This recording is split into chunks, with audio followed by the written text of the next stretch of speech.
మూవీకి మించిన story 8 days అవుతుంది ఇంకా తెలియట్లేదు. 40 ఎకరాల పామాయిల్ ట్రీస్ దగ్గర ఒక హస్బెండ్ అండ్ వైఫ్ కాపలా ఉండేవాళ్ళు. ఆ హస్బెండ్ అండ్ వైఫ్ వచ్చి గణేష్ భవాని. వీళ్ళకి ఇద్దరు అమ్మాయిలు అనమాట. ఫస్ట్ అమ్మాయికి వచ్చి 2.5 years. ఈ అమ్మాయి క్లియర్ గా అక్కడ 11:30 టైంలో పామాయిల్ చెట్టు వెళ్తున్న వే నుంచి వాళ్ళ ఫాదర్ బ్యాక్ సైడ్ నుంచి అమ్మాయి నడుచుకుంటా పోతుంటే వాళ్ళ ఫాదర్ మళ్ళీ వచ్చేసి వెనకాల డ్రాప్ చేసి మధ్య దగ్గర డ్రాప్ చేసి వెళ్తాడు. అక్కడ క్లియర్ గా వాళ్ళ మమ్మీ సెకండ్ అమ్మాయికి బాత్ చేపిస్తుంటే ఆ టైంలో 11:50 టైంలో ఆ పాప అనేది మిస్ అవుతుంది అనమాట. ఆ 40 ఎకరాల పామాయిల్ చెట్టు దగ్గర ఆ రోడ్ సైడ్ వెళ్లే వాళ్ళు అక్కడ ఫెన్సింగ్ దగ్గర ఒక డాగ్ ఆ అమ్మాయి పక్కన కూర్చొని ఉంటే ఒకరు చూసి బయటికి వెళ్ళి చాలా మంది తీసుకొని వద్దాము డాగ్ ఉన్న భయం కారణంగా అతని రిటర్న్ వెళ్తే అతను వచ్చే వితిన్ 10 to 15 months లోపలనే ఆ అమ్మాయి కనపడకుండా పోయింది. అది కూడా 40 ఎకరాల పామాయిల్ చెట్లలో.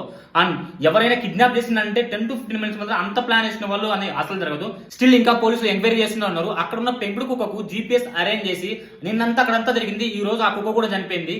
ఇంకా పోలీసులు ఎంక్వైరీ చేస్తున్నాడు. ఇలాంటి ఫర్దర్ అప్డేట్ కోసం కమెంట్ చేసి ఫాలో చేయడం మాత్రం మర్చిపోద్దు. నెక్స్ట్ వీడియోలో క్లియర్ కట్ గా చెప్తా. చలో.